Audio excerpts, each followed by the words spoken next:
ចូលមួយមិនចេះចប់សោះសុំទោសរាងកាយមួយនេះអ្នកហត់ពេកហើយកម្លាំងឡើងសោះគ្រួសារបំណុលវណ្ណការតែគ្មានលទ្ធភាពនឹងរកលុយដោះធ្វើអ្វីក៏មិនដែលត្រូវចាប់នេះក៏ខុសចាប់នោះក៏ខុសហេតុអ្វីក៏ជីវិតនេះមកជួបតែរឿងរ៉ាវដែលស្មុគស្មាញ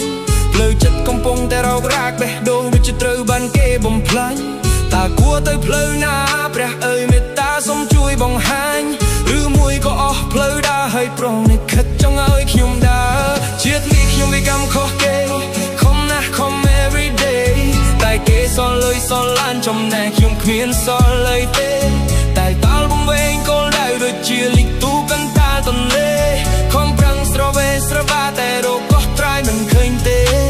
ជីវិតខ្ញុំអ្នកណាអ្នកតែងវេទនាពលភ្លើងពលផ្សែងហត់នឿយតាំងពីវ័យក្មេងរស់នៅជាមួយនឹងការប្រឹងប្រែងតែវាមិនសមប្រកបឬមួយក៏ខ្ញុំកំពុងតែវង្វេងជួបរឿងអាក្រក់ច្រើនណាស់តស៊ូពុពាតំណាក់ឯងពេលខ្លះខ្ញុំជ្រៅអង្គុយគិតហូរទឹកភ្នែកមិនដឹងខ្លួនសំណួររាប់ពាន់ក្នុងខួរក្បាលហេអ្វីជីវិតពិបាកអ្វីម្លេះចង់សម្រាប់បន្តិចប៉ុន្តែបន្ទុកនៅជុំវិញខ្លួ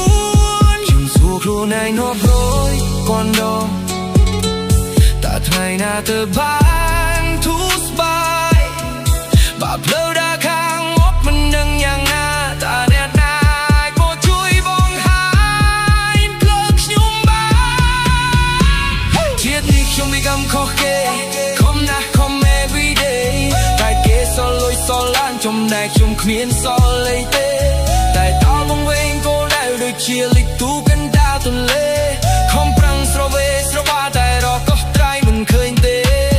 ពេលខរយកខ្ញុំលាក់វាទុកកោយស្នាមញញឹមមិនលុះជួលវិញខ្លួនមើលមិនឃើញរបួសក្នុងចាប់ដៃធឺទេខ្ញុំខំដើរទាំងជើងរបួសទាំងផ្លូវខាងមុខនំមិនគ្មានអ្នកនឹងទេសង្ឃឹមថាថ្ងៃណាមួយជីវិតនឹងប្រសើរដូចគេ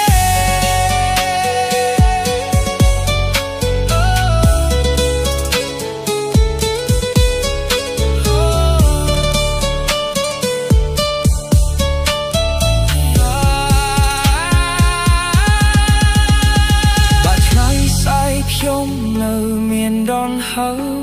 ខ្ញុំនឹងបណ្ដើរទៅមុខបន្តទោះជាពេលនេះគ្មានអ្វីមានតែខ្លួនទទេទោះគេបើងាយក៏នៅដើរបន្តជាតិនេះខ្ញុំមិនកំខុសគេ